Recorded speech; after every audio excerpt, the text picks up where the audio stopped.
Mesdames et messieurs, bonsoir. Merci de nous rejoindre sur Futur TV pour cette nouvelle édition de la rédaction. Voici les titres de ce journal. Et c'est l'image du jour, celle d'une réception populaire organisée par la famille du président sortant à Amchit, le village natal de Michel Sleiman, au nord de Beyrouth. 25 mai 2000, 25 mai 2014, il y a 14 ans, jour pour jour, l'armée israélienne se retirait du sud Liban après 22 ans d'occupation. Le pape François a célébré ce dimanche une messe devant l'église de la Nativité, place de la Mangeoire, au cœur de Bethléem, où il a été reçu ce matin par Mahmoud Abbas. Et ce dimanche 25 mai, dans la soirée, les Européens auront un nouveau Parlement. Les électeurs votent dans la plupart des États membres de l'UE. Mais avant de développer ces titres, une forte secousse a été ressentie ce dimanche par les habitants de Beyrouth, du Kesserwan et du Liban Nord. Selon le centre de géophysique du Conseil national de la recherche scientifique à Pranis, le tremblement de terre d'une magnitude de 4 sur l'échelle ouverte de Richter s'est produit en mer au large de Byblos, au nord de Beyrouth.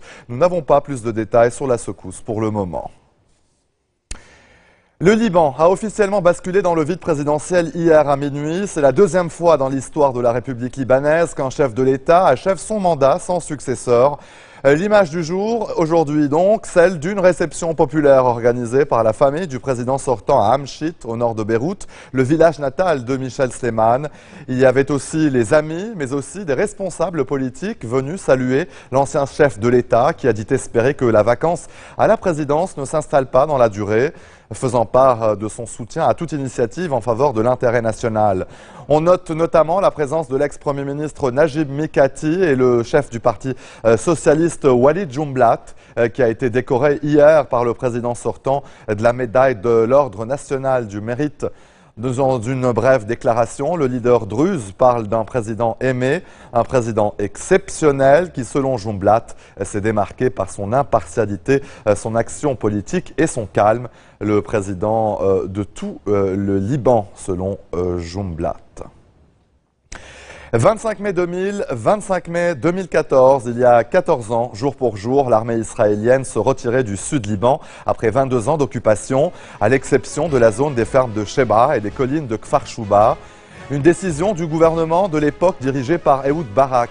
Initialement prévu au 7 juillet 2000, le retrait de Tsahal a été précipité par les offensives du Hezbollah et l'effondrement de l'armée du Liban Sud. Une milice multiconfessionnelle fondée en 1976 et financée, armée et entraînée par l'État hébreu. À l'occasion de l'anniversaire de la libération du Liban Sud, le secrétaire général du Hezbollah, Hassan Nasrallah, devrait s'exprimer ce soir à la télévision.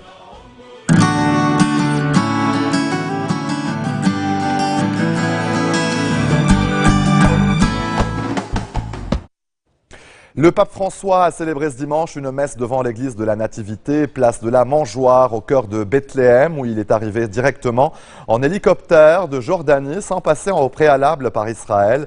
Tout un symbole pour les Palestiniens. Le pape François a créé la surprise en invitant dans son homélie les présidents palestiniens et israéliens, Mahmoud Abbas et Shimon Peres, à une rencontre de prière pour la paix au Vatican. Avant la messe, le souverain pontife avait été accueilli par le président palestinien Mahmoud Abbas au palais présidentiel. Dans son discours, le pape a demandé aux responsables politiques de faire preuve de courage pour mettre un terme au conflit et à créer les conditions d'une paix stable basée sur la justice et la reconnaissance du droit de deux États. En sortant du palais présidentiel, le pape François a créé une autre surprise. Il s'est arrêté le long du mur de séparation avec l'État hébreu pour se recueillir. Le pape François est attendu dans les camps de réfugiés de la région avant de prendre un hélicoptère pour Israël.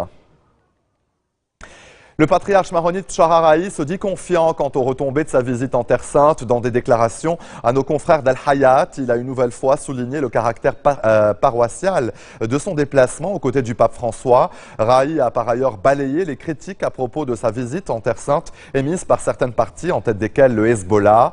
À l'occasion de l'anniversaire du retrait israélien du Sud-Liban, le chef de l'église maronite a appelé à trouver une solution aux Libanais résidant en Israël depuis la libération du Sud-Liban le 25 mai 2000. Raï a en outre estimé que la présidentielle libanaise demeurait suspendue à un accord irano-saoudien.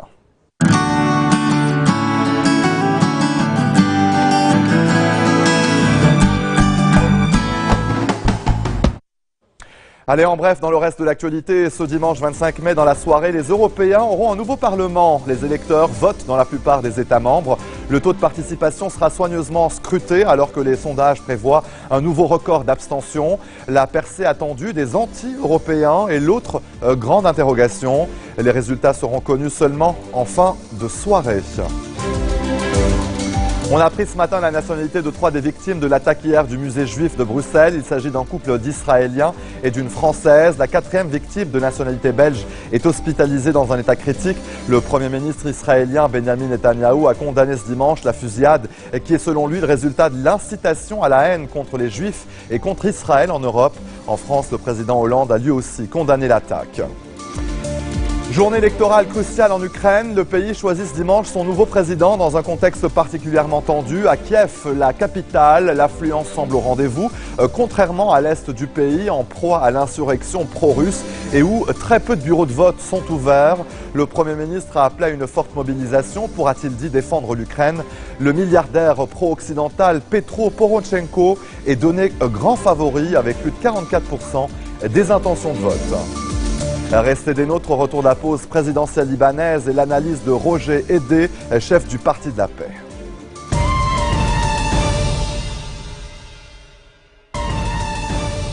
Retour sur le plateau de l'info présidentielle libanaise, l'analyse de Roger Edé, chef du Parti de la Paix.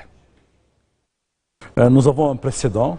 C'est la première fois dans l'histoire des présidentielles, libanaises et non libanaises, qu'un président de la République fête son départ.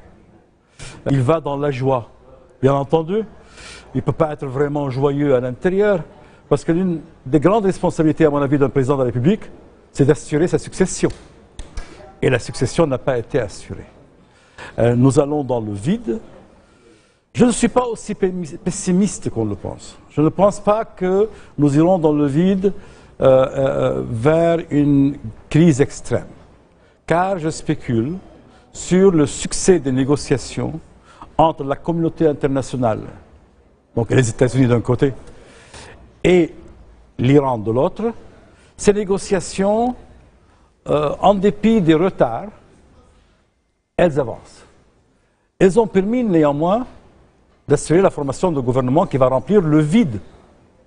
Mais c'est un vide qui va être rempli avec le minimum, c'est-à-dire la communauté chrétienne au Liban et la classe politique libanaise ne peut pas se comporter, que ce soit au Parlement ou au gouvernement, comme si rien n'était que l'absence du président de la République, chef de l'État, chef des armées, responsable de la Constitution et de l'unité du pays, qu'il soit là ou qu'il ne soit pas là, c'est la même chose. Non, ce n'est pas la même chose. Donc, il y a une première responsabilité de ce gouvernement, c'est d'assurer la transition vers l'élection de nouveau président de la République. Le nouveau gouvernement ne peut pas faire ce que Michel Aoun a fait, donc chercher de rester ad eternum, sauf s'il est président de la République. C'est une situation juridique qui va être débattue, bien entendu. Et cela va constituer une pression, et internationale, et nationale, sur la nécessité d'élire un président le plus tôt que possible. Cette pression, elle va être ressentie par les États-Unis, par la communauté internationale, qui va demander à l'Iran de l'aider dans cette mission, comme elle l'a aidé dans la mission de former un nouveau gouvernement. L'Iran a été facile, en fait, pour aider, pour constituer un nouveau gouvernement. Pourquoi? Parce qu'un nouveau gouvernement, il peut à n'importe quel moment le faire tomber. Il suffit que ses ministres se retirent et le gouvernement n'existe plus. En revanche, élire un président de la République, c'est pour 6 ans.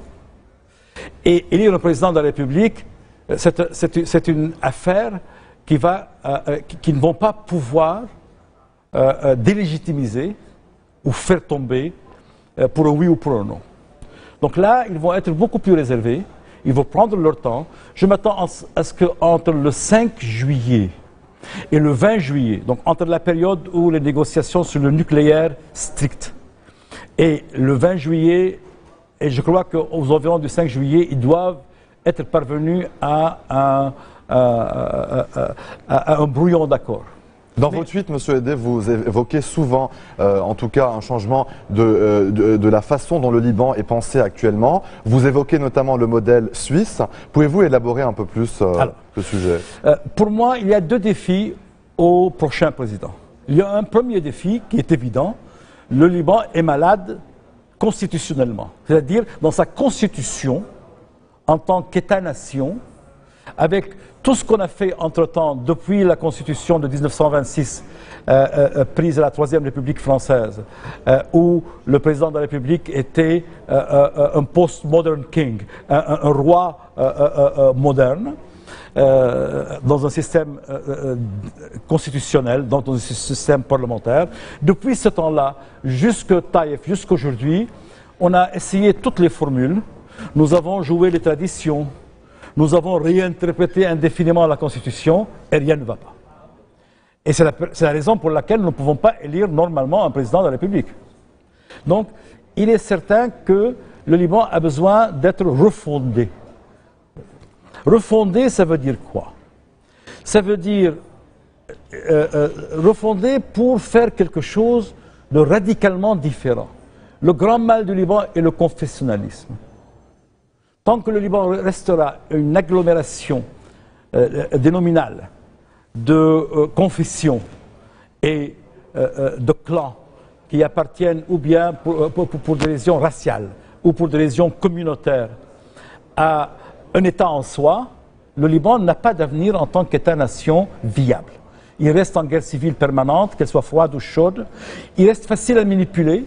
Tout étranger qui veut intervenir dans les affaires libanaises, maintenant c'est des États, un jour ça peut être des milliardaires qui peuvent le faire, peuvent effectivement, ou des kleptocrates, qu'on connaît à l'est de l'Europe, ils peuvent intervenir dans les affaires d'un pays en utilisant ces minorités. Aujourd'hui, les minorités libanaises, parce que toutes les communautés libanaises sont des minorités, qu'elles soient sunnites, chiites, chrétiennes ou pas, toutes sont des minorités. Elles sont condamnées en fait à se battre entre elles politiquement en se faire financer, logistiquement supporter, jouant la carte religieuse et confessionnelle al-Asabiyyi, al-Ta'ifiyyi. Donc, par définition, c'est un pays qui ne peut pas avoir une bonne administration. C'est pourquoi l'administration est corrompue. Elle est corrompue structurellement par la nature même du régime, puisque le régime est une agglomération de confessions, que les confessions sont représentées par des chefs de file de ces confessions, que la logique parlementaire des candidats présidentiels, on voit avec Michel Aoun, avec d'autres, qu'elle est faite à partir de cette asabiyi, de cette approche confessionnelle. On n'a pas un pays comme les autres. Nous n'avons pas le citoyen libanais. Nous n'avons pas la chance de véritablement promettre à nos enfants et à nos petits-enfants, aux générations futures, un pays stable, prospère, où ils peuvent donner le meilleur d'eux-mêmes. C'est pourquoi les Libanais sont tellement brillants à l'étranger. C'est parce qu'ils sont dans un environnement où ils ne sont pas handicapés par la carte confessionnelle et les barrages confessionnels. Et je crois que l'apartheid libanais est le vrai apartheid de l'histoire moderne. Un apartheid légalisé. C'est l'apartheid des confessions et des communautés. Donc pour moi, c'est le premier défi. Quel est le grand compromis historique, constitutionnel, que nous pouvons promouvoir, parce que c'est ce qu'un président peut faire. Il ne peut pas imposer, il n'est pas un dictateur. Qu'il ait l'autorité ou qu'il n'ait pas l'autorité, il ne peut pas bloquer le système. Au contraire, il doit respecter les règles du jeu du système. Donc un président de la République a besoin de promouvoir, avec l'opinion publique nationale, avec l'opinion publique et les dirigeants internationaux qui influent la politique libanaise, comme avec les dirigeants libanais, qu'ils ont tous à long terme intérêt à ce que le Liban se déconfessionnalise. Et c'est pourquoi je dis cela est possible dans une formule de confédération suisse. Car quelle que soit notre histoire sanguinaire, elle ne ressemble en rien à l'histoire sanguinaire de 700 ans de guerre civile dans ce qui est aujourd'hui la Confédération suisse, l'un des pays les plus stables, les plus calmes, les plus prospères des pays du monde. Et c'est ainsi que se referme cette édition. Voici tout de suite le rappel des titres qui ont marqué l'actualité de cette journée. L'image du jour, celle d'une réception populaire organisée par la famille du président sortant à Amchit, le village natal de Michel Sleiman. 25 mai 2000, 25 mai 2014, il y a 14 ans jour pour jour, l'armée israélienne se retirait du sud Liban après 22 ans d'occupation. Le pape François a célébré ce dimanche une messe devant l'église de la Nativité, place d'Amangeoire, au cœur de Bethléem, où il a été reçu ce matin par Mahmoud Abbas. Et ce dimanche 25 mai, dans la soirée, les Européens auront un nouveau Parlement. Les électeurs votent dans la plupart des États membres. Merci de votre attention. Bon début de semaine à toutes et à tous. Et à demain.